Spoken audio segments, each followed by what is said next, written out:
We all have to deal with certain traumas from our childhoods, from gossiping girl groups and such.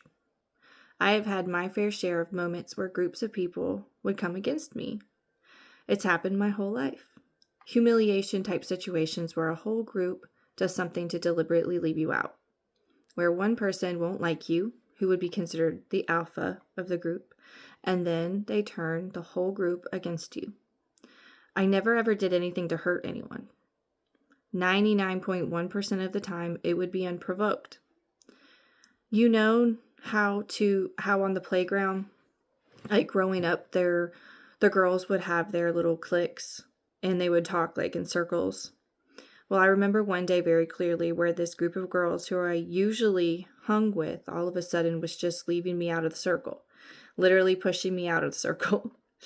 I feel so bad for little me, just standing there, not sure what to do next, not sure why they were all of a sudden excluding me.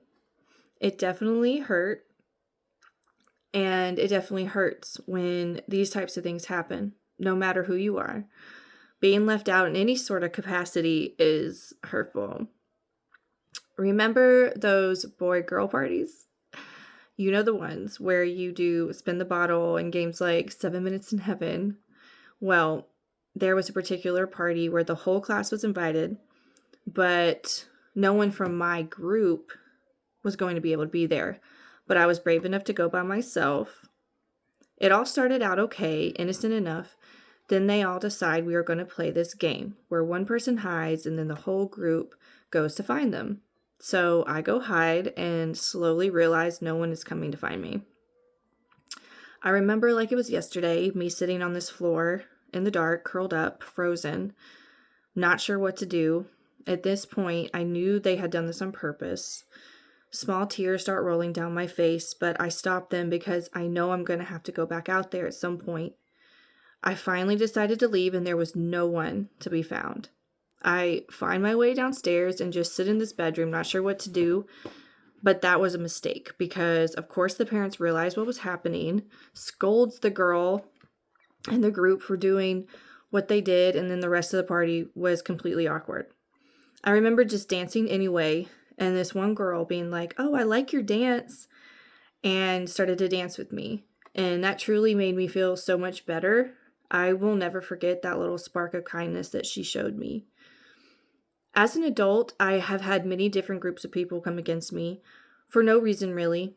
They just didn't like me. I would think all is well, and then later someone would tell me, "Oh, she hated you, girl." When that said girl would have been acting so sweet and kind to my face, but apparently she despised me.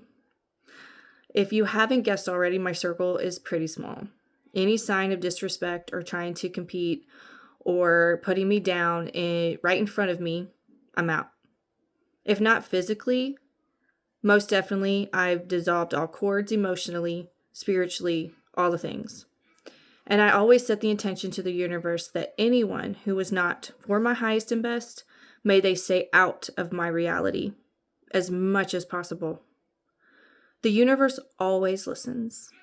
But this is getting into more of the awakening, healing, spiritual side of all of this, which is a huge factor in it all. It is time for me to introduce that side of my healing process that gave me all the tools and strength I needed to leave certain narcissistic relationships or just groups in general that never truly showed me any respect to begin with. When you stop people pleasing, you will be surprised how fast the roster falls. Stay tuned to the next chapter, which is called Spiritual Awakening. Love you all. Have a great day.